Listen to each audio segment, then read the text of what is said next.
सम्पूर्ण नमस्ते साथीहरू। हिजो चाहिँ शनिबार थियो, म चाहिँ क्रिकेट खेल्ने क्रममा निस्किएको थिएँ। यो चाहिँ हाम्रो ठिमी ग्राउन्ड हो, ठिमी स्कुलहरू हो होइन, सिटिबिटी भक्तपुर। त्यहाँ चाहिँ देख्न सक्नुहुन्छ। यहाँ चाहिँ अब एक्लै हिँड्दै गइरहेको थिएँ होइन। झ्याउ त लागिरहेको थियो। अब क्रिकेट ग्राउन्ड पनि नजिकै थियो। अनि नजिक हेर्दाखेरि यो विभिन्न स्कुलको बोर्डहरू हो, युनियन विद्यार्थीहरू। अब यो चाहिँ अब सम्भवतः खारिज पनि हुने अवस्थामा छ।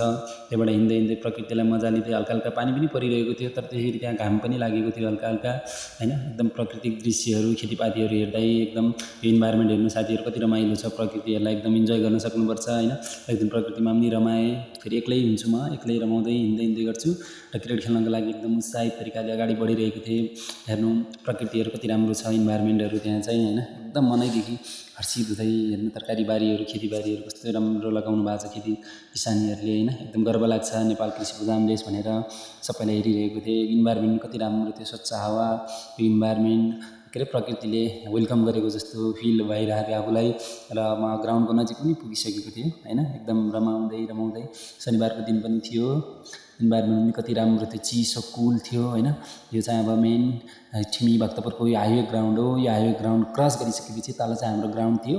अब ग्राउन्ड नजिकै पुगेको थियो, गाडीहरूलाई राम्रोसँग हेर्दै निहाल्दै होइन। चारैतिर गाडीहरू हेर्दै गएँ। र यो हाम्रो तलको ग्राउन्ड हो साथी। क्रिकेट खेल्ने भनेको म यही ग्राउन्डमा हो, त्यही भएर सधैँ यहीँ आउँछु म बिदाको दिन चाहिँ रमाइलो गर्न 2-3 बजीतिर।